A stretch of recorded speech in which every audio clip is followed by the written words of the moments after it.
क्या अभी भी आपके केमिस्ट्री मॉक टेस्ट के जो स्कोर है वो 60 या 70 के रेंज में या उससे कम आ रहे हैं?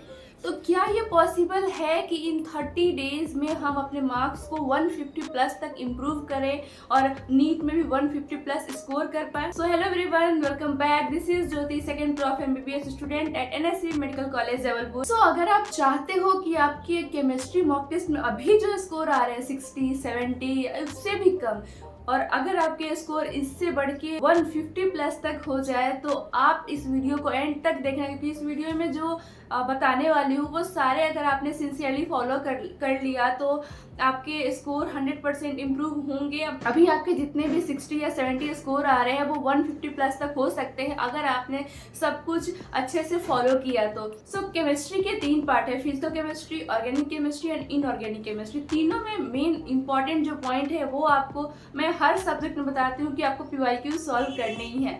लेकिन अब अपन बात करते हैं, पहले फिजिकल केमिस्ट्री से स्टार्ट करते हैं। तो उसके लिए आपको केमिस्ट्री और बायो में बेसिकली पूरा एनसीईआरटी ही बेस्ड ही है, मतलब आपको पूरी एनसीईआरटी ही पढ़नी है, उसी क्वेश्चन करने हैं। तो जो फिजिकल केमिस्ट्री है उसको, उसके जो आपकी केमिस्ट्री टेक्स्ट बुक है उसको तो पढ़ना ही है। आप नोट्स भी फॉर्मूलेज देख सकते हो, लेकिन आपको एक दो बार तो एनसीईआरटी बुक करनी ही पड़ेगी। अगर आपने पहले एनसीईआरटी टेक्स्ट बुक रीड करी है और कुछ हाईलाइट किए पॉइंट्स, तो बस वो पॉइंट्स पढ़ लो, वो इंपॉर्टेंट पॉइंट्स। और क्वेश्चन प्रैक्टिस के लिए फिजिकल केमिस्ट्री की बात करें तो जो आपका एनसीईआरटी इंडेक्स क्वेश्चन है उसको जरूर से जरूर सॉल्व करके जाना, क्योंकि वो डायरेक्ट क्वेश्चन आपके नीट में पूछे चीज की आप क्वेश्चन प्रैक्टिस के लिए, और अगर आपको करना है तो आप पीवाईक्यू सॉल्व कर सकते हो। एक्सरसाइज क्वेश्चन के अलावा आपको सिर्फ पीवाईक्यू सॉल्व करना, उसके अलावा आपको कोई रिसोर्सेज यूज नहीं करने हैं।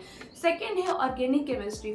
ऑर्गेनिक केमिस्ट्री में आप नोट्स पढ़ सकते हो अपने, या फिर एनसीईआरटी पढ़ सकते हो। और पहले भी मैंने बताया था कि अगर आपको प्रॉब्लम आती है तो आप अभिमन्यु सर का लेक्चर देख सकते हो, या पंकज सर का देख सकते हो, या वीटी सर का देख सकते हो।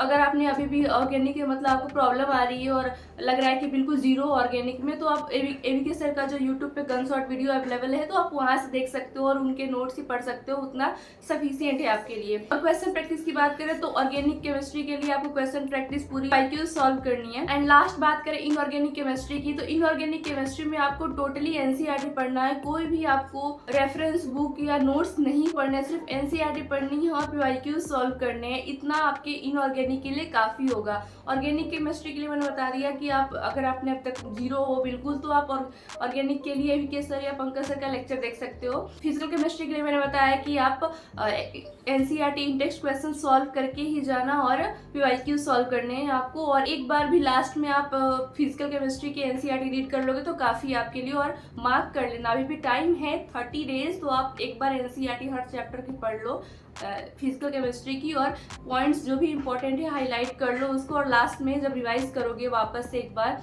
तो बस वही पॉइंट्स पढ़ने हैं आपको। जब आप एनसीईआरटी पढ़ोगे और एनसीईआरटी बेस्ड क्वेश्चन की ही प्रैक्टिस करोगे तो वही सारे मॉक टेस्ट में भी आते हैं, वही नीट में भी आता है, तो इससे आपके मॉक टेस्ट में मार्क्स इंप्रूव होते हैं। तो जब आप ये सारे क्वेश्चन ही नहीं करते हो अच्छे से, तो कहाँ आपके स्कोर इम्प्रूव होंगे? इसलिए आप लोग के बहुत सारे कंफ्यूजन होते हैं कि हमारे स्कोर इम्प्रूव नहीं हो रहे हैं। तो यार आपको बस इतनी ही चीजें करनी है, एनसीईआरटी पढ़ो, पीवाईक्यू सॉल्व करो, बस ये 2 चीजें ही करनी है आपको। इसी पर टिके रहो, यही सारी चीजें करनी है। इसके अलावा कोई भी रिसोर्सेज यूज मत करो। आप टाइम नहीं है, सिर्फ 30 डेज में आपको इन सारे, बस ये 2 चीज़ों को मैनेज करना आना चाहिए। डेली गोल्स बनाओ, फिक्स करो। अब गोल्स तो फिक्स करने होंगे आपको 30 डेज में कि आपको किस दिन कितना क्या क्या पढ़ना है। और भी कोई आपको नीट से रिलेटेड डाउट हो तो आप टेलीग्राम पर टेक्स्ट करके पूछ सकते हो, या कमेंट करके भी पूछ सकते हो।